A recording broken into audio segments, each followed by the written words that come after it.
उत्तर प्रदेश सरकार में कैबिनेट मंत्री आशीष पटेल जी हमारे साथ बातचीत के लिए मौजूद हैं। सर, कल सुप्रीम कोर्ट का आदेश आया है कि 2 दिन के अंदर नोटिफिकेशन जारी किया जाए। कितना तैयार है सरकार?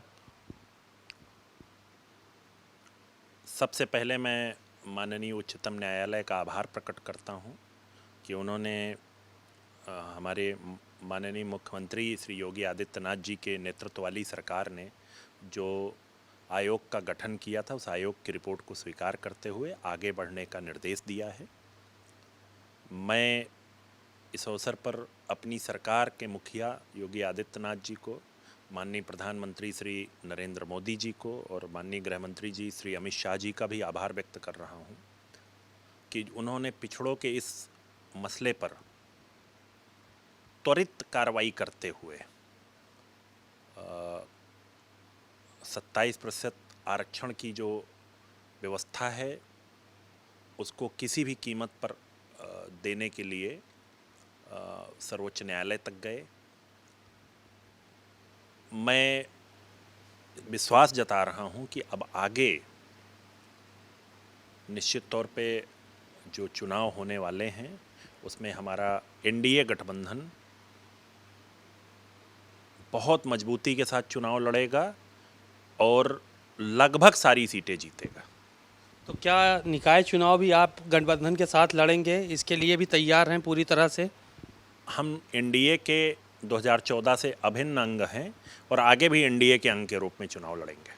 तो यानी कि अपनी कोई डिमांड, कोई कुछ सीटें? नहीं, समय आने पर उस पर डिस्कस किया जाएगा, अभी वो समय नहीं है। लेकिन एनडीए के हम सबसे मजबूत और सबसे पुराने अंग हैं उत्तर प्रदेश में और एनडीए के अंग के रूप में ही हमें चुनाव लड़ना। समाजवादी पार्टी के लोग कह रहे हैं कि एनडीए के जो लोग हैं या भारतीय जनता पार्टी के लोग हैं वो आरक्षण विरोधी हैं। सरकार जो है वो नहीं चाहती थी कि आरक्षण के साथ चुनाव हो और समाजवादी पार्टी को भी कोर्ट जाना पड़ा इसी के चलते। अब मैं समाजवादी पार्टी के साथियों के बारे में क्या कहूँ, वो सिर्फ कहते हैं और हम लोग करने में विश्वास रखते हैं। मैं पुराने उदाहरण दूंगा तो फिर हमारे समाजवादी पार्टी के साथियों के पास कोई जवाब तो होता नहीं है। बात निकलेगी तो बहुत दूर तक जाएगी। कुतर्क से कोई वो नहीं होता है। मेरा तो बस इतना कहना है कि एक बार वो थोड़ा सा नज़र घुमा करके देखें कि हमारी नेता ने जिन जिन विषयों को, पिछड़े वर्ग से संबंधित विषय रहे हैं, जब भी प्रधानमंत्री जी के सामने रखा है, प्रधानमंत्री जी ने उनको तात्कालिक रूप से निर्णय करते हुए उस पर पिछड़ों के पक्ष में निर्णय किया है। अब जिनको पिछड़ों की सिर्फ बात कहनी है, करना कुछ नहीं है, तो स्वाभाविक तौर पे वो कुछ ना कुछ तो कहेंगे। अतीक अहमद को आज जो है वो सज़ा हो गई है। पुराने मामले में 10 आरोपी थे और 10 के 10 को दोषी करार दे दिया गया है। उत्तर प्रदेश सरकार की तरफ से उसको साबरमती जेल से यहाँ तक लाया गया, काफ़ी हल्ला रहा और आज जो है वो सज़ा भी दे दी गई। देखिए, न्यायालय के निर्णय पर मुझे कोई टिप्पणी नहीं करनी है, पर मैं इतना ज़रूर जानता हूँ कि हमारे प्रधानमंत्री श्री नरेंद्र मोदी जी के नेतृत्व वाली भारत सरकार और माननीय मुख्यमंत्री जी के नेतृत्व वाली उत्तर प्रदेश सरकार किसी भी प्रकार के अपराध को उत्तर प्रदेश में रोकने के लिए प्रतिबद्ध है और उसके लिए जो भी आवश्यक कार्रवाई करनी होगी वो करेंगे।